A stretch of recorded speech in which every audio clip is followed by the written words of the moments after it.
Hey guys, what's up, it's iPhone here, and welcome to episode 16 of Warframe, the Ultimate Beginner's Guide. In today's video, we're going to be talking about the Neptune planet, the Pluto Junction, the second Dream Quest, and the Hyena pack.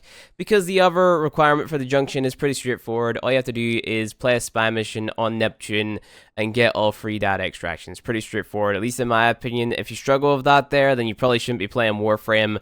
But that's just my opinion, man. You know, let's get on with the video. So, within this video, we're going to be talking about the second Dream Quest. It's the best quest in the game, at least in my opinion, and I'm not going to spoil anything from it. I'm going to talk about a choice that you have to make at the end, though, but it's spoiler-free completely, so, you know, don't worry about the quest being spoiled at all.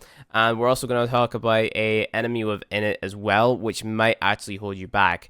Now, I want to make a quick apology in advance for today's video because I am using a different keyboard today called the Black Widow, and that's a Razer-made keyboard. It's got weird switches in it, so they're louder than my normal Corsair K70 switches.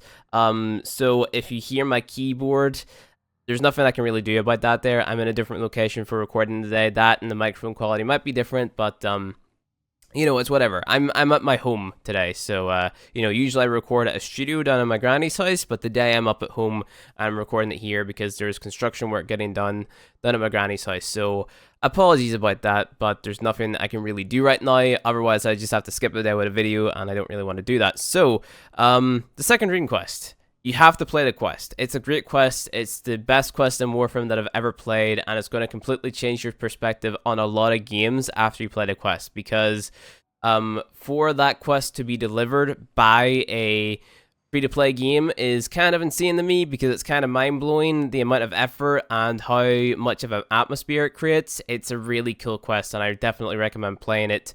Like I said, there might be an enemy in there known as a Sentient, which might hold you back a little bit, but you can easily kill him with Excalibur by using his second ability on him to basically blind that enemy, opening it up to a stealth multiplier or an unaware bonus, so you blind him with your radial blind, and then you bring out your fourth ability, Exalted Blade, and just hit him a lot with that there.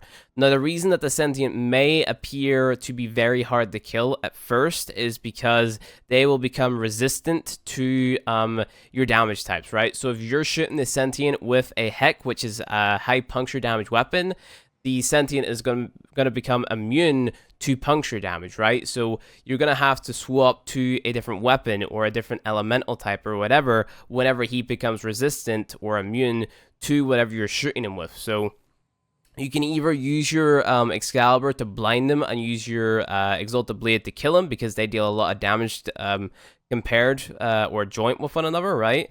Or you have to swap to just a weapon every single time that you proc like a resistance on him, right? So you have to swap between all your weapons, have different elementals and stuff on, and that's very inefficient for other mobs within the quest, right? So I recommend using your second ability on Excalibur and then using your fourth ability, so Radial Blind, Exalted Blade, and killing him that way. Make sure you have melee mods on your melee weapon, such as Pressure Point, Fury, elemental mods like Fever Strike and Shocking Touch, things like that there, so there's more elemental types or damage types for him to sort of go through, so he doesn't just become resistant to all your damage types as soon as possible, right? So there's more of a list for him to go down to become resistant to, because he can only become resistant to so much, right? So that's what you want to do. Other than that there, I mean, after you kill that Sentient, it's pretty straightforward. Just play for the quest. It's very linear. Which isn't necessarily a bad thing, because it sets you up. It's very story driven, I can tell you that much, and it just sets the game up for a lot more quests to come. Now, after you've completed the second Dream Quest, there's going to be a choice. Now, I'm not going to tell you what this choice is, but I'm going to tell you what choice to make, right? If that makes any sense. No. So what I basically mean by that there, I'm not going to tell you what the impact is or what it means in regards to the story, but I am going to tell you which is best for your gameplay. And don't worry about this choice too much, because you can change it later on in a way. Now, again, I'm not going to spoil anything. So what I want you guys to do, if you go into your market, you can actually view this now, I think, even if you haven't completed the second Dream Quest yet. But just go into the market and type in lens, like so. And then you're going to see this list of all these different lens here, okay? Now, this is basically the choice that you get to make at the end of the second dream. And all of these lens represent something. They're basically skill trees, right? So what skill tree I want you guys to choose is the Xeneric one. And the reason I want you guys to choose the Xeneric one is because it will give you a 4 energy per second regen passive, or active passive, as some people like to call it. So it's really good in that regard, and that's the only reason I want you guys to choose that. Not because of any lore or anything like that there, or anything like that. I just said that twice, I just realized that, but let's ignore that. Of course, all of these different things here have their own sort of benefits and stuff, but I just feel like Xeneric is the best one to choose. If you think that's a spoiler, I'm sorry. I honestly do not feel as if this is a spoiler at all, because again, I didn't say anything in relation to the story. I only talked about gameplay in regards to these lands. But I really do not feel that this is a spoiler. This is simply like a reward at the end of the quest, which has little to no meaning as of now. So let's go ahead and talk about the Hyena pack, because that is basically all there is to talk about whenever it comes to the quest, right? I can also show you the sentient. I don't know if I want to show you guys the enemy that I was talking about earlier, but you guys remember the blue thing that we scanned on Uranus, right? It's basically that guy, except he has color now, and he has his own sort of effect, right? So I'm not gonna actually show the enemy in this video either. So let's talk about Hyena pack. Now, I want you guys to do the second dream before you even think about killing the Hyena pack, and the reason I say that there is because you're going to unlock a thing, which will allow you to get more mods. Now, I'm not going to tell you what that thing is. We'll cover it in the next video after you completed the second dream. But it will basically allow you to make your Nova stronger, right? So you're combining that 4 energy per second passive that you're going to get, hopefully, if you choose the right thing at the end and don't completely disobey my advice. And you're also going to get these other really cool mods from a certain place or thing that will make your Nova and all of your other frames stronger as well. If you guys remember, we got this thing called an Exilus adapter. I would like you guys to go ahead and use that in Nova. And if you're wondering how you use that, you go down to your arsenal, and then you go into your upgrade, and you see this slot right here beside your aura slot. This is your Exilus slot. Double press that there and press use Exilus adapter. You should have got one from one of the previous quests. Can't remember which one it was off the top of my head, but you should have an Exilus adapter just ready sitting there. Use that on Nova, because it's going to allow us to make our Nova build. And you're also going to want to save up 4 Forma for your Nova to make her really powerful for the Hyena boss fight. Now, you don't necessarily have to Forma her 4 times, but if you're playing this solo, which is what this guide is sort of intended for, then you're going to want to Forma a lot. Now, again, I haven't necessarily done that on my beginner guide account, but I will be doing that tomorrow on my stream in my beginner guide account. So it's just, I'm trying to make everything sort of prepared for you guys whenever it comes to, just to show you guys the knock-on effects and things like that there. So yeah, other than that there, Neptune is very straightforward. You kill the boss, you do the second, or no, you do the second dream quest, you do your data extractions, and then you kill the boss, and that's pretty much that there. So we're gonna actually jump in and kill the boss now, just so I can show you guys how powerful they actually are. And I'm also gonna be using the heck build that I showed in yesterday's video that I uploaded, because this is the heck build that I want you guys to be going for in the beginner guide, right?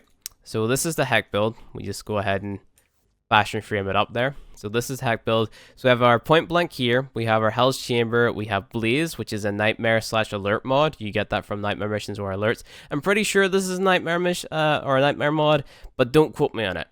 You know, I'm not too sure off the top of my head, but I will be making a mod list for you guys. I want to say in the next couple of videos, which will show you where to get every single mod in the game once we have all the planets unlocked, which will allow us to basically build up our weapons and our frames and stuff, which will really help, because we're going to be farming other frames and things like that there later as well. So this is the build we're going for. It's very straightforward. It's just your basic damage build. You have your Scattered Justice from your Steel Meridian. Make sure to be working on that. It's very important. And then you have your elementals here. So you have Contagious Spread. This drops from Corpus enemies, I think. Toxic Barge, you will not have this, so ignore this for now. Charge Cell, which is your 90% electricity. Not too sure where this drops off the top of my head. And then Shell Shock, again, you will not have this. What you could put on is something like, let's say, for example, if you're playing your spy missions like I tell you to level up your frames and stuff, you'll either have Frigid Blast or you'll have Scattering Inferno, and you can take these off. This will still give you your corrosive damage, and then you throw on Scattering Inferno over here, and that way you get your corrosive and fire, right? So, or you can go with your corrosive and cold, which is your frigid blast in that slot, okay? So you're going to want to put 5 forma on the heck, and you want to have 3 V polarities and 2 dash polarities, and then that's really it. So we're going to jump into the Hyena boss fight with this exact build, and that's pretty much it as well. So let's just go ahead and equip this stuff, and also this is the Nova build we're going to be going for. This is the mod that you're going to get after the second Dream Quest, hopefully, if you do it right. Again, I'll show you how to get this in the next video. But this is basically going to allow us to get our 75% slow from Nova's M Prime. And you're going to want to throw 4 Forma onto your Nova. I believe this is my Nova Prime. Yeah, this is my Nova Prime, so you guys are going to have to throw 5 Forma onto your Nova if you're using the regular Nova. And the polarities that you're going to want is a dash, 2 dashes, 2 Ds, 2 Vs, and a dash on the aura. And that's basically what will allow you to get this here build right here. This is your Slova build, as people in the community like to call it. And you basically combine Intensify and Power Drift to give yourself 145% power strength. And then from that, you get 75% slow on your M Prime, which will make this boss fight a hell of a lot easier. You have your Constitution on there, as well as Narrow Minded and Prime Continuity for the duration of M Prime, so it lasts longer and it expands a lot. Fleeting Expertise and Streamline, so you can cast it a lot. Prime Flow for your energy, and then Vitality on there for your health.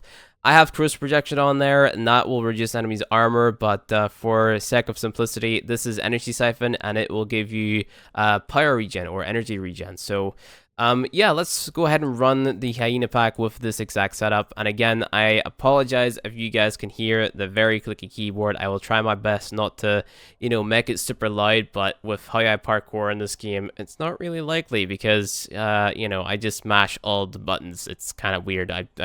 Yeah, I have mine bound in a really weird way. I'm pretty sure I show it in episode 5, how I bind my key bindings and stuff like that there for parkour, so I can basically just hop through the missions and stuff. It's very specific for me, so I'll try my best. I need to turn my heads-up display on because I have it turned off to make a thumbnail. This is the life of a YouTuber, guys.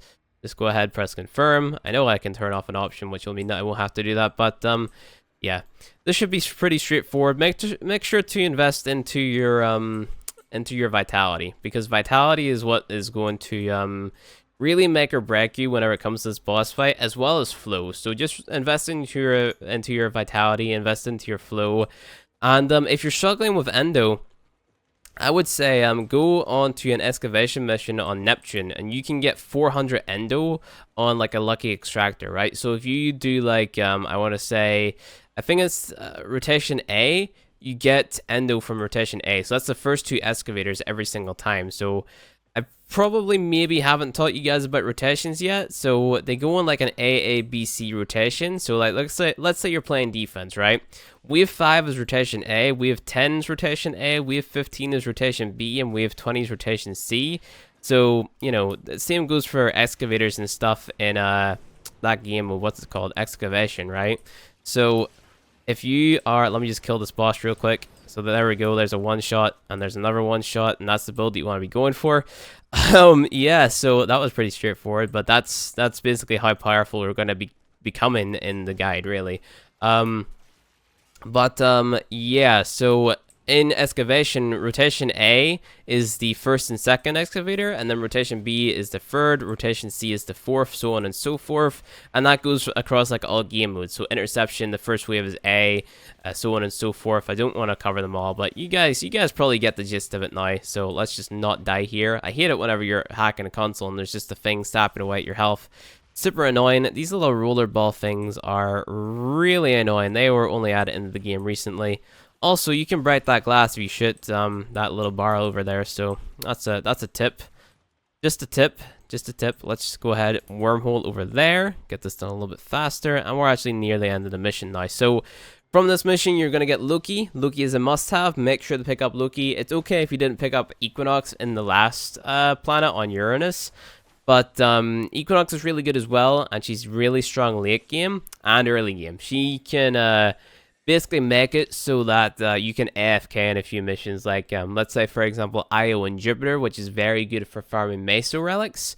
So you know, she basically covers the entire map with one massive slash proc, and it makes it really good. So yeah, that's pretty much all there is to talk about in today's episode without spoiling anything.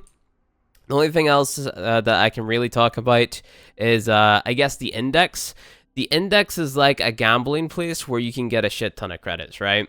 So in here, you'd put down like a set amount of credits, so you'd have to invest like 45k, and then you'd come out with like 75k profit, so you get 120k return. So, you know, you would invest credits in here to get more out. It's pretty straightforward, at least in my opinion, but if you're a younger kid, you might not understand. But, you know, you invest. If you win, you get money. If you lose money, and that's just kind of how it goes. It's kind of like gambling, but except you're not actually gambling anything. But yeah, the higher you go up, the higher risk, so it does get pretty hard whenever you get to the high risk investment, because the enemies start to get up to like level 100 plus. So I would say go for the low risk, go for the medium risk, but stay away from the high risk, you know, in every single case, unless you are an absolute baller like myself and you have over 100 million credits on your account.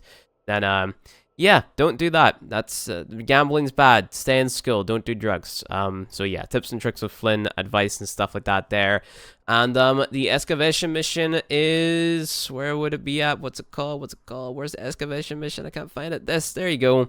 Despina is your excavation mission. Also, another tips and trick. You can level your Archwing here on Stalicia. That's it. That's Cilicia. Make sure you bring some friends though, because this is hard. But this is where I level my Archwings as well. So that's pretty much it. You're gonna need to level your Archwing for Plains of Eidolon. That's an update that's coming out, I want to say a couple months now. So yeah, that's gonna be it for episode 16. If you guys enjoyed it, make sure to hit that like button below. You want to see more Warframe content from me, hit subscribe, and I'll see you guys in the next video. Also, don't forget to enter into the giveaway that's ending on the 31st of August 2017. If you're not already in it, just go ahead and click the link in the description below. That's going to be updated every single month with a new giveaway, hopefully, maybe, don't know. Just depends how many platinums the e-tailer gives me to give away and stuff like that there. So yeah, thank you guys for watching the video, and I'll see you guys next time.